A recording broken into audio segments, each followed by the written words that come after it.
confiance en son prochain.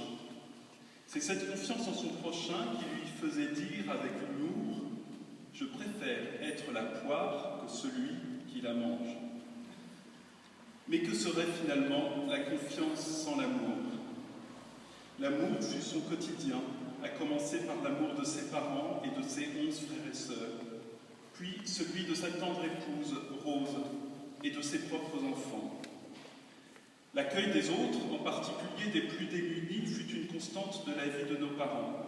Ils aimaient ainsi, tous deux, m'entraîner, ma guitare et moi, dans la prison de Meaux, où nous tentions à Noël d'égayer les prisonniers avec nos cantiques.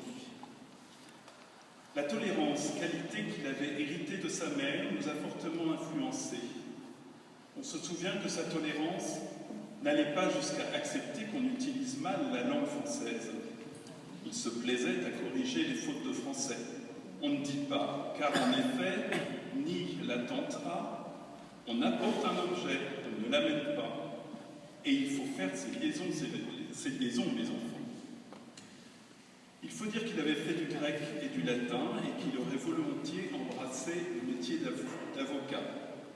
Toutefois, notre grand-père ne l'encouragea pas dans cette voie. Avocat, oui, mais il faut être un grand avocat, mon petit.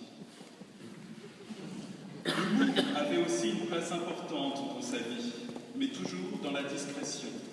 Il aimait rire, il aimait danser, il aimait chanter d'une voix forte et claire, ou toute douce lorsqu'il chantait des chansons tristes en duo avec notre maman. Mon père était un artiste, un mélomane. Il aurait rêvé de pratiquer le violon. La retraite arrivée, il se tourna vers d'autres arts comme la sculpture et la peinture. Papa n'aimait pas le rock'n'roll.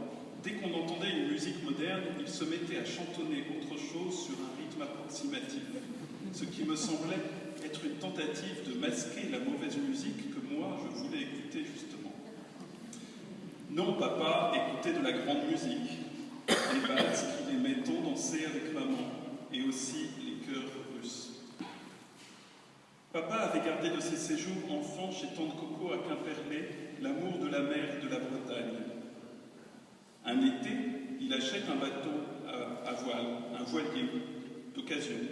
Il le baptise alors avec nos 3 noms, l'Étrave, comme Étienne, Raphaël, Vianney. Étrave. Quelle fierté pour nous! Les plages de Saint-Lunaire, de la presqu'île de Quiberon, nous laissent des souvenirs inoubliables. C'est aussi, lors de ces voyages, que nous avons appris l'art du camping sauvage. Les feux entre 2 pierres pour faire griller les pommes de terre ou la viande, ou bien les célèbres soupes à la papa, fabriquées avec tous les restes.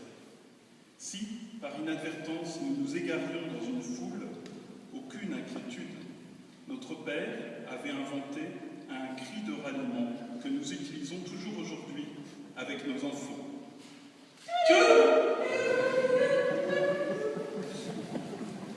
L'engagement social et religieux fut une constante de son existence, l'amour de la nature aussi.